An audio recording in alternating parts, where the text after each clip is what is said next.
श्री राधे। श्री गणेश जी महाराज की जय। परम पूज्य श्री गुरुदेव जी की जय। आज हम श्रावण मास के 18वें अध्याय का श्रवण करेंगे, जिसमें हम सावन मास के शुक्ल पक्ष की दशमी तिथि के महात्म्य के बारे में जानेंगे।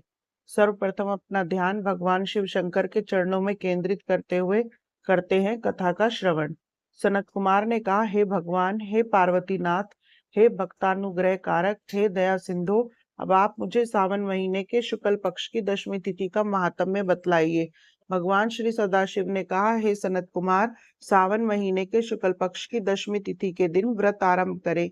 इस प्रकार 12 महीने तक उत्तम व्रत करके श्रावण शुक्ला दशमी के दिन इस व्रत का उद्यापन करना चाहिए। राजा तथा राजकुमार को राज्य की आशा से, कृषक को खेती के लिए, वैश्य व्यापार के वास्ते, गर्भवती स्त्री पुत्र प्राप्ति के लिए, अन्य सब मनुष्य धर्म अर्थ एवं काम आदि की सिद्धि निमित्त इस व्रत को आरंभ करे। इन कामों तथा दूसरे कामों के लिए आशा दशमी व्रत करना हितकर है। जिसको भी किसी प्रकार का दुख हो, वह उस दुख को दूर करने के लिए सावन शुक्ला दशमी की रात को स्नान कर व्रत का शुभारंभ करे।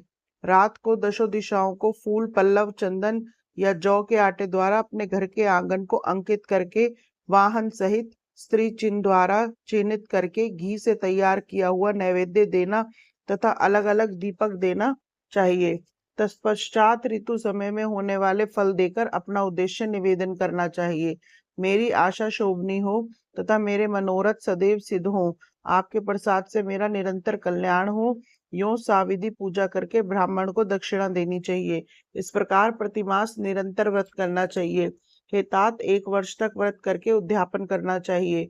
सोना, चांदी या आटे की दिशा 10 दिशा रूप देवताओं की प्रतिमा बनवाकर अपने सगे संबंधियों के साथ स्नान आदि करके वस्त्राभूषण से अलंकृत हो अपने घर के आंगन में मन से दिशाओं का क्रमशः आवाहन, स्थापना तथा पूजा करनी चाहिए।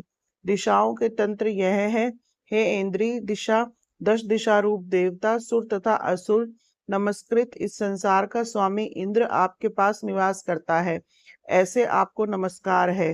हे अग्नि, अग्नि देवता के रहने से आप अग्नि कही जाते हैं। आप तेज स्वरूपा पराशक्ति हैं, अतः हे अग्नि, मेरे लिए आप वरदात्री हो। हे यामय धर्मराज, आपका आशय लेकर इस सारे संसार को दंड देते हैं, अतः आपको संयमनी कहते हैं। हे संयमनी, आप मेरे लिए उत्तम कार्य को देने वाले हो।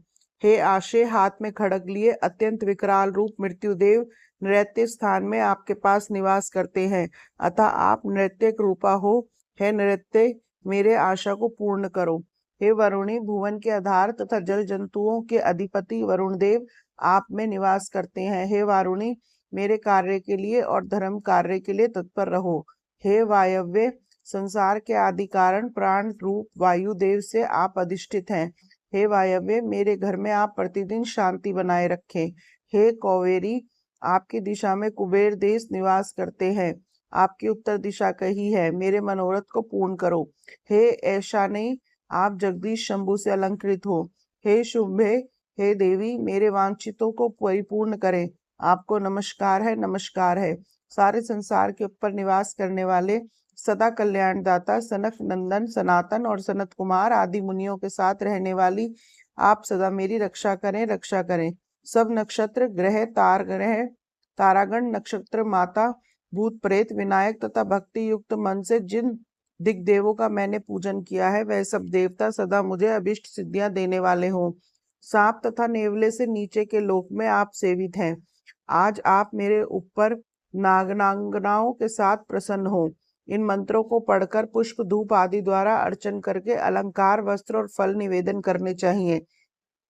वाद आदि के नाच से, गीत नृत्य आदि मंगल से तथा नृत्य करने वाली नृत्यंगनाओं के नाच से रात को जागरण कर समाप्त करना चाहिए। कुमकुम अक्षत तांबुल दान आदि तथा प्रसन्न मन से उस रात को समाप्त करना चाहिए। प्रातः काल द्वारा प्रतिमा की पूजा करके उसे ब्राह्मण को दे देना चाहिए। इस विधान द्वारा अर्चन तथा समापन कर प्रणाम करना चाहिए। उसके बाद अपने सगे संबंधियों तथा मित्रों सहित भोजन करना चाहिए। हे सनत कुमार, इस प्रकार आदर से जो दशमी का व्रत करता है, वह अपनी सब इच्छाओं की पूर्ति कर लेता है। यह सनातन व्रत विशेष रूप से स्त्रियों द्वारा करने का है, क्योंकि संसार में स्त्री श्रद्धा तथा नाना इच्छाओं से युक्त रहती है। हे मुनिश्रेष्ठ, यह व्रत धन, यश, आयुष तथा सब इच्छाओं का फल देने वाला है। हे तात, मैंने तुम्हें इस व्रत के संबंध में बतलाया है। तीनों लोकों में इस व्रत के तुल्य दूसरा कोई और व्रत नहीं है। इस व्रत को रखने वाला स्वेच्छानुसार सब प्राप्त कर लेता है। जो मनुष्य दशमी के दिन दिशाओं की पूजा करता है, उनके मन की सब इच्छाओं को दिशा देवता फलीभूत करते हैं। हे सनत कुमार, इसमें विशेष कथन से क्या लाभ? यह व्रत मोक्ष फल का देने वाला है। इसमें सोच विचार नहीं करना चाहिए। बस इतना कहना ही पर्याप्त है कि इस व्रत के तुल्य ना कोई व्रत आज तक हुआ है और ना ही आगे होगा। इस प्रकार आज हमने श्रावण मास के 18वें अध्याय का श्रवण किया। वीडियो को लाइक और शेयर जरूर कीजिए। चैनल पे नए हो तो इसे सब्सक्राइब जरूर कीजिए।